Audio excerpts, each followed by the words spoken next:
Իրավաբանները շարունակում է ազգային ժողովի ընտրություններ 2026 իրավական հարցերը քաղաքական օրակարգում նախագիծը, որի շրջանակում զրուցելու ենք բոլորին դեմ եմ ժողովրդավարական կուսակցության падգամավորի թեկնածու Արամ Քոչարյանի հետ։ Բարև ձեզ, պարոն Քոչարյան, շնորհակալություն մեր հրավերն ընդունելու համար։ Բարև ձեզ, շնորհակալ եմ հրավիրելու համար։ Պարոն Քոչարյան, ինչ է արդարությունը ըստ ձեզ եւ որքանով է այն արտահայտված ձեր քաղաքական ուժի նախընտրական ծրագրում։ Բոլորին դեմում եմ, ստեղծվել է երևի հենց ամենախորը անարդարության զգացումից, բոլորին դեմին ծնունդ է եղել է հենց այն, որ քաղաքացիները Հայաստանում չեն կարողացել գտնել մի քաղաքական ուժ, ով որ կբավարարեր իրենց արդարության մասին պատկերացումներին ու իրենք կգնային այդ քաղաքական ուժին, ձայն կտային այն հույսով, որ իրենց պատկերացած արդարությունը կվերականգնվեր։ Այդ առումով բոլորին դեմում է շատ խառը անդամներ են, բոլորին դեմում է ինքը, քանի որ չունի մեկ կոնկրետ գաղափարախոսություն ու մեկ կոնկրետ ծրագիր բոլոր ոլորտներում, բոլորին դեմում մի շուրջ հավաքվել են տարբեր տեսակի մարդիկ, տարբեր տեսակի պատկերացումներով, թե Հայաստանի ապագայի մասին, թե ներքին հարցերի, թե արտաքին հարցերի, ինչպես նաև արդարության մասին։ Բայց բոլորին դեմում է եկել է ընդհանուր հայտարարի արդարության մի կետի շուրջ, դա թե ինչպես է Հայաստանի Հանրապետությունում ձևավորվում իշխանությունը, ու բոլորին դեմում է իր ամբողջ ռեսուրսները ու էներգիան դրել է կոնկրետ իշխանությունը ձևավորելու, այսինքն ընտրական process-ների արդարությունը վերականգնելու շուրջ։ Մեր կարծիքով մեր ընտրական համակարգը արդար չի, անկախ նրանից ընտրակեղծիքներ են անում, չեն անում, էս են անում, են անում, մեր կարծիքով համակարգը ինքը իրանով արդար չի, համակարգ նկատի ունենք բոլոր, ասենք, մեր սահմանադրության կետերը, որոնք որ սահմանում են խաղի կանոնները, ընտրական օրենսգիրքը եւ այլն եւ այլն։ Ու մեր հիմնական ու միակ նպատակը այս ընտրություններին ընտրական process-ների արդարությունը վերականգնելն է։ Ձեր գնահատականով այսօր Հայաստանում քաղաքացին կարող է իր իրավունքները պաշտպանել դատարանի միջոցով եւ արդյոք ունենք անկախ եւ վստահելի դատարաններ, ինչպես նաեւ պրոֆեսիոնալ եւ բարեվարկ դատավորներ։ Եթե հարցը այն է, թե արդյոք մենք ունենք ինչ-որ հատիկով դատավորներ, հատիկով դեպքեր, որոնք որ արդար են լինում, ես վստահություն ունեմ, որ այո ունենք, հաստատ ունենք իրավական դեպքեր, խնդիրներ, որոնք որ լուծվում են արդար ձևով, հաստատ ունենք դատավորներ, ովքեր որ իրենց խղճի ու արդարության պայքարի համար են իրենց որոշումները կայացնում եւ այլն եւ այլն։ Բայց եթե խոսքը վերաբերվում է գլոբալ համակարգին, ես կարծում եմ, որ իշխանության ձևավորման ձևը, քանի որ այն գլխից անարդար է, ու մենք չունենք նորմալ բալանսավորման համակարգ, թե իշխանության ձևավորման արդյունքում մեծ ճնշում է սկսում գեներացվել դատական իշխանության վրա, խայտառակ մասշտաբի մեր ճնշում, սկսած փոքր, ասենք, վարչական դատավորներից, վերջացած ԲԴԽ դատավորներով եւ այլն եւ այլն։ Այսինքն սրա խորքային խնդիրը մենք վստահ ենք, որ դա կոնկրետ հատիկով դատավորները չեն, կամ կոնկրետ հատիկով իրավական ինչ-որ համակարգի խաղացողները չեն, կամ կոնկրետ ինչ-որ վարչապետ կամ փոխվարչապետը չի։ Մեր կարծիքով խորքային խնդիրը հենց ամբողջ համակարգն է, որ ամբողջ իշխանությունը, թե դատական, թե մնացած իշխանությունները կենտրոնացնում է մի սուպեր վարչապետի շուրջ։ Ու երբ որ ամեն ինչը կենտրոնացած է մի սուպեր վարչապետի շուրջ, մենք չենք կարող երբեք ունենանք անկախ դատական համակարգ, իսկ եթե մենք չունեցանք անկախ դատական համակարգ, այսպես թե այնպես իրանք կատարելու են քաղաքական պատվեր։ Այսպես թե այնպես փոքր հարցերի շուրջ, մեծ հարցերի շուրջ իրանք կատարելու են այդ քաղաքական պատվերը, որտեղ հակառակ դեպքում իրանք գոյություն չեն ունենա։ Այդ իսկ պատճառով գլոբալ համակարգային ոչ, մենք չունենք արդար դատական համակարգ։ Որոնք են ձեր քաղաքական ուժի նախընտրական ծրագրի հիմնադրույթները այս ոլորտում։ Մենք ունենք մենակ մի խնդիր, դա իշխանության ձևավորումն է, ու դա կոնկրետ ծրագիր է, մենք իդեպ եզակի, չասեմ միակ, բայց եզակի քաղաքական ուժն ենք, ով որ իր ծրագիրը միջև վերջին օրենքի տառը փոխելու ձևը մարդկանց հայտարարել է։ Այսինքն մենք 6 ամիս առաջ A-ից միջև Z հայերենում F հայտարարել ենք, թե մենք ինչ ենք անելու լրիվ ամբողջությամբ։ Մեր կարևորագույն դրույթներից մեկը հետևյալն է, որ մենք ուզում ենք ընտրություններում մարդիկ ունենան բոլորին դեմ եմ քվեարկելու տարբերակ։ իրավական տարբերակ, ոչ թե օրինակի համար կուսակցություն մեր նման, ով որ բոլորին դեմ եմ անունը դրե ու փորձում է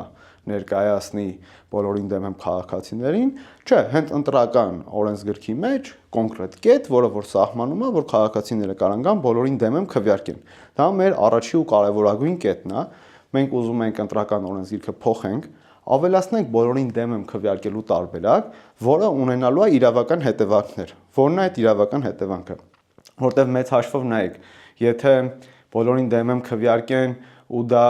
ոչ մի իրավական հետևանք չունենա, մեծ հաշվով դա չի տարբերվելու ընտրություն չգնալուց, չի տարբերվելու գնալ ու քվեաթերթիկը փչացնելուց։ Դրա համար պետք է ունենա իրավական հետևանք։ Իրավական հետևանքը հետևյալն է. պայմանական, եթե 10% մարդ քվեարկում է բոլորին դեմ եմ, ազգային ժողովի պատգամավորների քանակին ավելանում է 10 դատարկ թափուր մանդատ։ Ինչ հետևանք է սա ունենում։ Առաջի հետևանքը այն է, որ քվորում ապահովելն է դժվարանում ազգային ժողովում, որտեղ քվորումը արդեն պետք է 110 հոգուց ապահովես։ Իշխանություն ձևավորելն է խնդրեմ դառնում, ավելի քիչ մանդատներ ունես, որ իշխանություն ձևավորես, այսինքն մեծամասնություն ձևավորես, ինչպես նաև ընդհուպ միջև, եթե բոլորին դեմ եմ քաղաքացիները պարզվի, որ Հայաստանի Հանրապետությունում օրինակ 40% են կամ 50% են, ու իրանք գնան 50%-ը քվեարկեն բոլորին դեմ եմ, այդ ազգային ժողովը լուծարվելու է, որովհետև չի կարողանալու ձևավորի իշխանություն, որտեղ մեծամասնությունը ասել է դուք չեք կարող ձևավորեք իշխանություն։ Այդ մեր բոլորին դեմ եմ քվեաթերթիկն է, հաջորդ երկու դրույթները իրանք, այսպես ասած, նախորդ եղած սխալների ուղումն են։ Առաջինը դա կայուն մեծամասնության դրույթն է, Սահմանադրության 89-րդ հոդվածի 3-րդ կետն է, որը որ ասում է, որ ընտրական օրենսգիրքը պետք է երաշխավորի կայուն մեծամասնությունը ընդհուպ միջև ընտրությունների երկրորդ փուլ անցկացնելով։ Հիմա նայեք, մենք պարլամենտական երկիր ենք, ոչ մի պարլամենտական երկիր չկա, որտեղ որ ընտրությունների երկրորդ փուլում մասնակցում են մենակ առաջի երկու ուժերը, առաջի շատ ձայներ հավաքածները։ Այսինքն դուրս է գալի մեր պարլամենտական երկիրը ոչ թե նրա մասին է, որ ես գնամ կուսակցությանը ձեն տամ, ինքը ազգային ժողովում ինձ ներկայացնի, այլ մեր պարլամենտական երկիրը նրա մասին է, թե ով է ամբողջ իշխանությունը վերցնելու։ Այդ լրիվ հակառակ տրամաբանությունը։ Մենք ուզում ենք չեղարկենք այդ կանոն մեծամասնությունը, որի մեջ մտնում է այդ երկրորդ փուլը, ինչպես նաև ուզում ենք չեղարկենք կայուն փոքրամասնությունը։ Կայուն փոքրամասնությունն էլ դա այն է, որ եթե ընդդիմությունը 1/3 չի հավաքել, իրան տալիս են հավելյալ մանդատներ, որ ինքը ազգային ժողովում 1/3 լինի։ Սրա հիմնական տրամաբանությունը մեր էսա։ Եկեք ժողովրդի ձայնը չմանիպուլացնենք։ Ոչ իշխանության համար, ոչ ընդդիմության համար։ Ժողովուրդը ոնց քվեարկում է, հենց այդտենց ազգային ժողովը արտացոլեք, պետք չի այսքոմ կամ այնքոմ բոնուսներ տալ։ Ու մեր վերջի դրույթը դա ընտրական շեմը 4%-ից 1% սարքելն է։ Մենք փաստացի տեսել ենք ու այս ընտրություններին էլ ենք մեծ հաշվով տեսնելու, որ 4% շեմը դա չափից դուրս բարձր շեմ է Հայաստանի ներկա քաղաքական իրավիճակի համար։ Շատ պարզ 2021 թվականի ընտրություններին մենակ Նիկոլ Փաշինյանը ու Ռոբերտ Քոչարյանն են կարողացել այդ շեմը հաղթահարել։ Ու այդտեղ ինձ թվում է Հայաստանում ցանկացած քաղաքացու մոտ պարզ հարց է առաջանում. արդյոք մենակ այդ երկու գործիչներ ու իրանց կուսակցություններն են մեզ ներկայացնում։ Դա բնականաբար այսպես ասած էմպիրիկ պարզ է, որ այտենց չի, ու ինչպես նաև թվերն են դրա մասին խոսում, որովհետև մեծ հաշվով 2.5 միլիոն ընտրողից 600,000-ն է ընտրել քաղաքացիական պայմանագրին, 300,000-ն է ընտրել Հայաստան Դաշինքին, իսկ մնացած օրինակի համար 250,000 ձայնը գնաց է կորել է։ 250,000 քաղաքացի 2021 թվականին գնաց է ձայնը տվել ինչ-որ կուսակցությանը, որը ուղղակի գնաց է կորել է, փոշիացել է, ու այդ ձայները բնականաբար բաշխվել են խորհրդային անցած ուժերի մեջ։ Սա էլ մեր երրորդ կետն է, այսինքն ուզում ենք ավելացնենք բոլորին դեմ եմ քվեաթերթիկ, չեղարկենք կայուն մեծամասնությունը եւ կայուն փոքրամասնությունը եւ ընտրական շեմը իջեցնենք 4%-ից 1%։ Սա մեր միակ ծրագիրն է, մենք ուրիշ ծրագիր չունենք։ Պարոն Քոչարյան, արդյոք համարում եք, որ Հայաստանում գոյություն ունի կոռուպցիա, թե ոչ։ Ինչպես է գնահատում հակակոռուպցիոն մարմինների անկախությունը, վստահելիությունը եւ գործունեության արդյունավետությունը։ ոնց որ ես էլի այդ մեր բանի հեքիաթն եմ պատմելու, ճանճի հեքիաթն եմ պատմելու, բայց այդ ճանճի հեքիաթը միտումնավոր չեմ պատմում, էլի ես իսկապես հավատացած եմ դրա մեջ, որ երբ որ քո ամբողջ իշխանությունը մի հոգու ձեռն է, դու իր տակը չես կարողանալու ունենաս անկախ մարմիններ, ովքեր որ գործում են ըստ իրանց մանդատի ու ոչ մի քաղաքական ազդեցություն իրանց վրա չկա։ Ու էլի նորից կպնդեմ, որ առանձին դրսևորումներ մենք հաստատ կգտնենք, թե հակակոռուպցիոնի, թե մնացած մարմիններում, որոնք որ արդար են, ճիշտ են, խնդիրներ են լուծում, բայց դրանք առանձին դրսևորումներ են, քանի դեռ մենք ունենք այդ բոլոր համակարգերը մի վարչապետի իշխանության տակ կամ մի կուսակցության իշխանության տակ, մենք երբեք անկախ մարմիններ չենք ունենալու, չեն ծնվելու այդ անկախ մարմինները։ Որոնք են ձեր քաղաքական ուժի կոնկրետ քայլերը կոռուպցիան կանխարգելու եւ հակակոռուպցիոն համակարգն արդյունավետ դարձնելու համար։ Այս շատ ավելի բարդ հարց է, մեր տեսանկյունից հետեւյալն է։ Մենք ինչ ենք տեսնում, նայեք, այս քաղաքական դաշտում, որ մենք նայում ենք կուսակցություններին, ազնիվ նայում ենք այս կուսակցություններին, ասում ենք այս կուսակցություններից ոչ մեկը չունի այնքան ռեսուրս, ուժ, միտք, որ կարողանա գա ու ամբողջական իշխանությունը վերցնի։ Այսինքն մեր պատկերացրած փոփոխությունների արդյունքում շատ հնարավոր է, ամենահնարավոր տարբերակն է, որ մենք ունենալու ենք կոալիցիոն իշխանություն։ Այսինքն մենք ունենալու ենք իշխանություն, որը որ բաղկացած կլինի մի քանի ուժերից։ Հիմա եթե մենք պատկերացնենք այս մի քանի ուժերը միավորվում են իրար հետ ու իշխանություն են կազմում, սա արդեն ստեղծում է ինչ-որ քաղաքական բալանս, որ կարմիր գծերը, հա, այդ քաղաքական ուժերը ունենում են իրենց կարմիր գծերը ու մեկը չի կարողանալու այդ կարմիր գծերի վրայով ուղղակի անցնի, որովհետև այդ կոալիցիան կարա քանդվի։ Սա ի դեպ, ես դե մասնագիտությամբ ծրագրավորող եմ, հա, էսի կոչվում է բան, hot fix։ Այսինքն այն ինչը որ մենք առաջարկում ենք, սա ֆունդամենտալ լուծում չի։ Մենք չենք կարող նենց լուծենք, որ այդ խնդիրը իսկականից լուծի։ Մեր առաջարկը դա չի լուծում։ Շատ մենք թափանցիկ ենք քաղաքացիների հետ։ Մեր առաջարկը դա hot fix է։ Ինչ է նշանակում hot fix։ Մենք ունենք ինչ-որ աշխատող համակարգ, տեսնում ենք այդ համակարգը ոնց է աշխատում ու գնում ենք այդտեղ, ինչ-որ փոքր բաներ տեղում ուղղում ենք, որ այդ կործանվելու ցիկլը կոտրվի։ Այսինքն գիտենք մի հատ հստակ խնդիր է, դա տանում է մեզ ավելի մեծ խնդիրների, մենք գնում ենք ինչ-որ ձև դա ուղղում ենք այս պահին, որ միջև վերջ չկործանվի։ Հիմա մեր ծրագիրը ունի այդ տրամաբանությունը, մենք ուզում ենք գնալ այդ ցիկլը կոտրել, ինչ ասեմ, այդ մենիշխանության ցիկլը կոտրել ու նաև այդ ցանկության ցիկլը կոտրել, որովհետև եկեք ազնիվ լինենք, հաստատ դուք էլ լսած կլինեք շատ այդ ցանկությունը, որ ասում են, արա դե մի հատ sense ուժեղ մարդ գա, նստի, շատ sense լավ թագավոր լինի գլխներիս, սա էլ է պետք կոտրել, մենք ուզում ենք այդ ցիկլը կոտրենք ու անենք առաջի քայլը։ Այդքանն է մեր ծրագիրը։ Այդ առաջի քայլը անելուց հետո մենք վստահ ենք ու հավատացած ենք, թե մեր անդամները, թե ուրիշ կուսակցությունները այդ քայլին ընթառաջ, որտեղ այդ քայլը կլինի ժողովրդի պահանջը փաստացի, ժողովուրդը կպահանջի, որ ժողովուրդ, վերջացավ այդ ձեր մեն իշխանությունը, հիմա պետք է սկսեք իրար այդ լեզու գտնել ու պետական ինստիտուտները կայացնել։ Երբ որ այդ քայլը արվի, մնացած բոլոր կուսակցություններն արդեն կգան իրանց ծրագրերով, կգան ստեղ կնստեն, այդ ձեր հարցերին կունենան ֆունդամենտալ պատասխաններ։ Որոնք են ձեր քաղաքական ուժի տեսակետը իրավապահ մարմինների աշխատանքի վերաբերյալ եւ ինչ խնդիրներ եք տեսնում։ Մեր քաղաքական ուժը որպես այդպեսին դիրքորոշում չունի, ինչպես նաև դիրքորոշում չուներ այն մնացած բոլոր հարցերի շուրջ։ Իրականությունը դա որ նորից իրավապահ մարմինները կան դրսևորումներ, որտեղ որ կարող եք նայել, ասեք, հա, իսկականից լավ արդար գործ են անում, բայց բոլոր այն տեղերը, որտեղ որ կա քաղաքական ենթատեքստ, բոլոր այն տեղերը, որտեղ որ դա քաղաքական գործիչների հետ է կապված, քաղաքականության հետ է կապված, իրավապահ մարմինները աշխատում են որպես ներկա վարչակազմի գործիք։ Դա հստակ է։ Ու դրա դեմը առնելու ֆունդամենտալ լուծումը մենք չունենք, դրա փոխարեն արդեն ասացի մենք ունենք լուծում, որը որ կկարողանա այդ ցիկլը կոտրի ու կուսակցություններին ու մեզ հնարավորություն տա ֆունդամենտալ լուծումների կողմ գնալ։ Ըստ ձեզ, որքանով են այդ մարմինները այսօր ապահովում քաղաքացիների իրավունքների պաշտպանությունը։ Ինձ թվում է ինչ որ չափով ապահովում են։ Այսինքն ես այտենց բան էլ կա, չէ՞, մեր քաղաքական դաշտում այտենց տրամադրվածություն կա, որ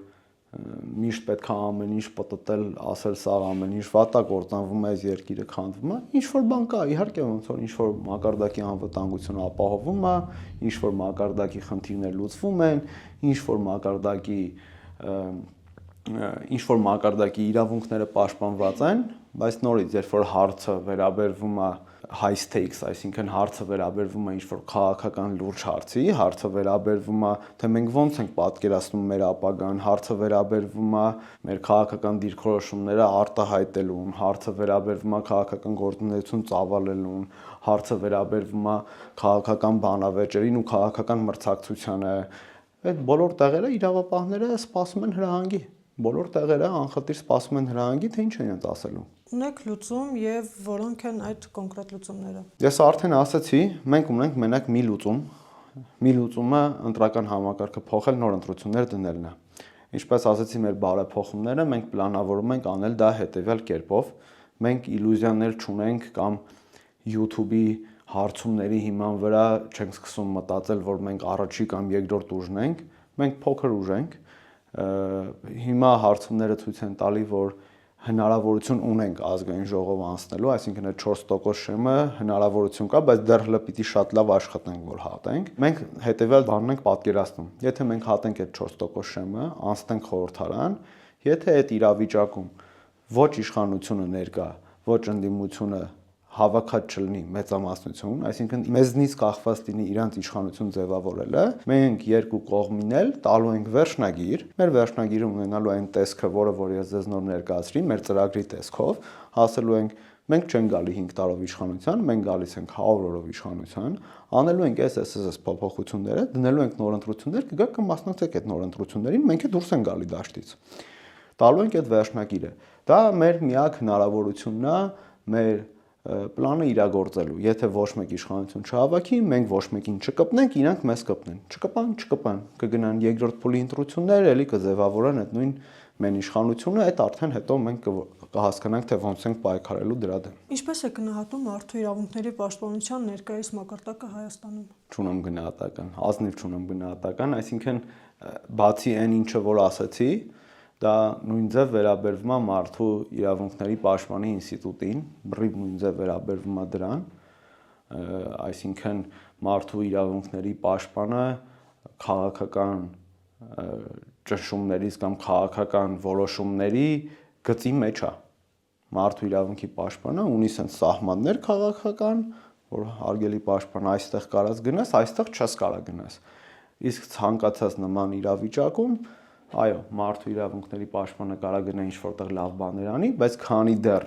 այդ սահմանը իր համար գծվում է քաղաքական գործչի կողմից, ինքը ուրեմն անկախ գործունեություն չի ծավալում, ով ուզում է լինի այդ քաղաքական գործիչը, ուզում է այդ քաղաքական գործիչը լինի, չգիտեմ,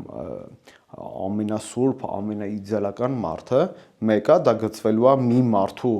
որոշման կողմից, իսկ ես ուզում եմ այս երկրում լինի մարդու իրավունքների պաշտպան, ով որ նայում է սահմանադրությանը, նայում է մարդու իրավունքներին, նայում է օրենքներին ու ցանկացած դրա խախտման հետևից ատամները սրած գնում է։ Ես տես մարդու իրավունքների պաշտպան եմ ուզում, չեմ ուզում մարդու իրավունքների պաշտպան, որ մի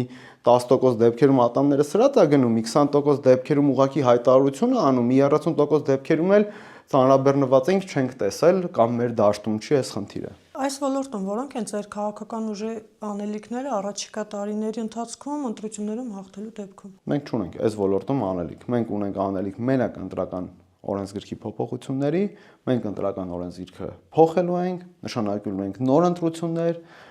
ու մենք լուծարվելու ենք որպես քաղաքական ուժ միավոր կուսակցություն մենք լուծարվելու ենք։ Մեր անելիքը միայն այնա բոլորին դեմը մարդկանց ձայնը